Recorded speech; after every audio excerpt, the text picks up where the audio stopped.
بسم الله الرحمن الرحيم. الحمد لله رب العالمين والصلاة والسلام على أشرف الأنبياء والمرسلين سيدنا محمد عليه أفضل الصلاة وأزكى التسليم. Mes chers frères, mes chères sœurs, je vous salue, salut d'islam, assalamu alaikum wa rahmatullahi ta'ala wa barakatuh. Lorsque nous pensons à tout cet univers que Allah subhanahu wa ta'ala a créé, lorsque nous voyons les petites choses de tous les jours, des animaux, des plantes, tout ça doit nous rappeler intrinsèquement et intérieurement, doit nous rappeler la grandeur de Dieu et par-delà l'amour que nous avons pour lui subhanahu wa ta'ala et que lui, il a pour nous. Et oui, mes chers frères, parce que Allah subhanahu wa ta'ala, quand vous voyez tout ce qu'il nous a donné, tout ce qu'il nous a accordé, on ne peut pas dire que Allah subhanahu wa ta'ala ne nous aime pas. وَإِذْ قَالَ رَبُّكَ لِلْمَلَائِكَةِ إِنِّي جَاعِلٌ فِي الْأَرْضِ خَلِيفَةً قَالُوا أَتَجْعَلُ فِيهَا مَن يُفْسِدُ فِيهَا وَيَسْفِكُ الدِّمَاءَ وَنَحْنُ نُسَبِّحُ بِحَمْدِكَ وَنُقَدِّسُ لَكَ قَالَ إِنِّي أَعْلَمُ مَا لَا تَعْلَمُونَ. Quand on fait la prière par exemple, quand on fait une adoration quelconque, on doit avoir un très très haut degré de recueillement, de khushu' et de sincérité dans l'acte envers lui subhanahu wa ta'ala.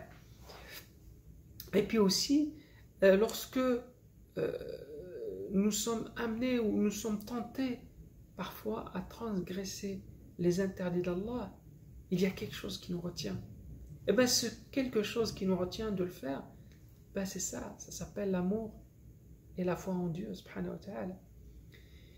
Et puis le quatrième élément en fait qui nous permet justement de toucher un petit peu cet amour, de toucher cette foi en lui subhanahu wa ta'ala, c'est lorsque nous avons hâte justement d'accomplir des adorations, de nous rapprocher de lui. Regardez comment nous avons, la plupart d'entre nous avions hâte que le Ramadan arrive, non pas parce que nous attendons un quelconque bénéfice ou bien ou plaisir ou désir matériel, mais simplement parce que le Ramadan, ça a quelque chose de spécial.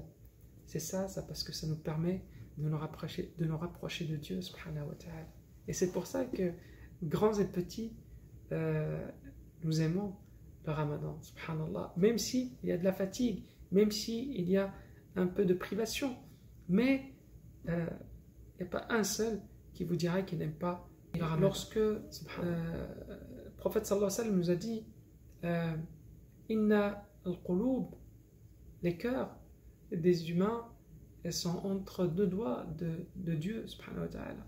Il peut les virer comme il veut subhanahu wa ta'ala.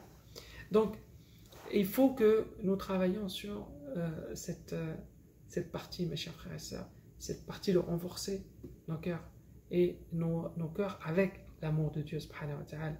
Et comment nous pouvons le faire? C'est-à-dire la purification avant l'ornement, purifier son cœur avant de commencer à l'habituer, à l'orner avec des adorations, en observant ses obligations par exemple, et persévérer dans les adorations surérogatoires. Et nous sommes en plein Ramadan, donc nous sommes capables justement de faire un peu plus d'adoration surérogatoires. Suivre la sunna du prophète sallallahu alayhi wa sallam également, ça permet de renforcer la foi en Dieu subhanahu wa ta'ala. Allah subhanahu wa ta'ala dit dans le Saint-Coran قُلْ إِن كُنْتُمْ تُحِبُّونَ اللَّهَ فَاتَّبِعُونِي يُحْبِبْكُمُ اللَّهُ وَيَغْفِرْ لَكُمْ ذُنُوبَكُمْ وَاللَّهُ غَفُورٌ رَحِيمٌ. Et vous connaissez certainement le récit de Omar avec le prophète sallallahu alayhi wa sallam quand il lui a dit Ya Rasulallah, Wallahi innaka la ahabbu an-nas ila qalbi illa nafsi.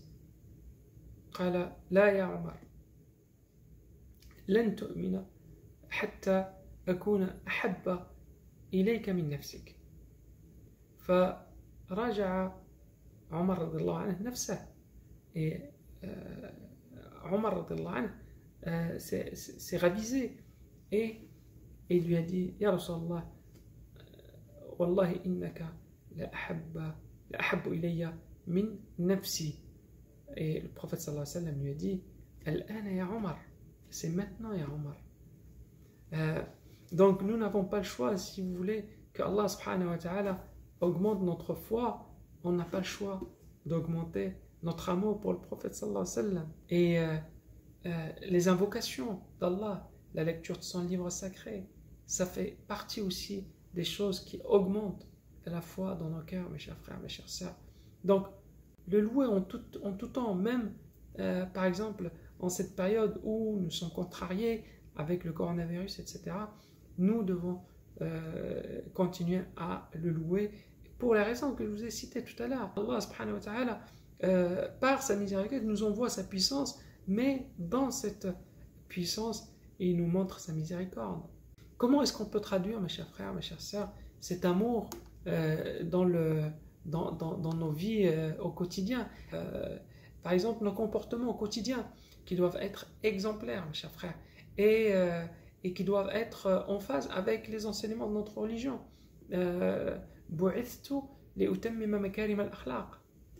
Donc, nous devons être une incarnation des enseignements de notre religion. Et l'incarnation de ce que Allah subhanahu wa ta'ala nous a enseigné dans le Coran. Le prophète sallallahu alayhi wa sallam, lorsque Ummuna Aïcha a été questionnée sur ses comportements, elle a dit Kana khuluquhu al-Qur'an. Et son comportement, c'était l'incarnation du Coran. Donc nous devons nous aussi être un exemple vivant justement de ce que notre religion nous enseigne. Comment est-ce qu'on peut traduire justement cet amour au quotidien? Par enseigner justement, transmettre cet amour aux générations futures, à nos enfants. Nous devons leur enseigner justement l'amour d'Allah très jeune, dès leur plus jeune âge.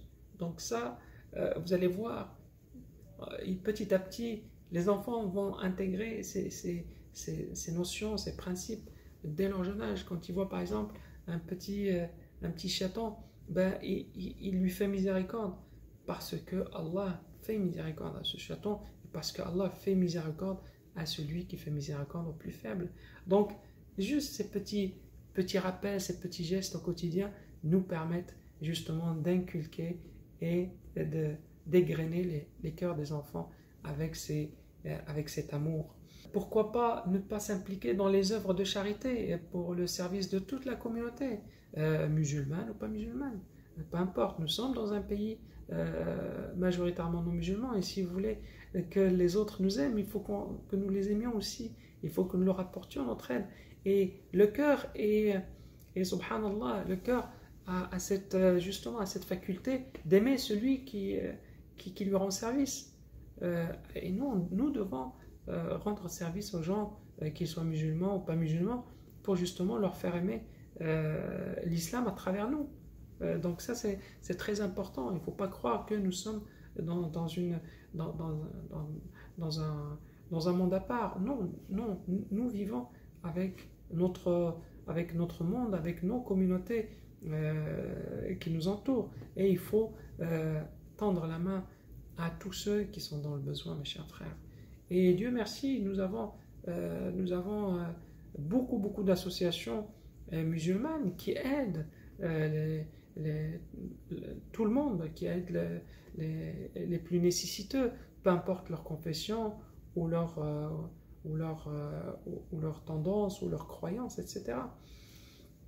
Donc, très important de s'impliquer, mes chers frères, mes chères sœurs, dans les œuvres de charité pour le service de toute la communauté.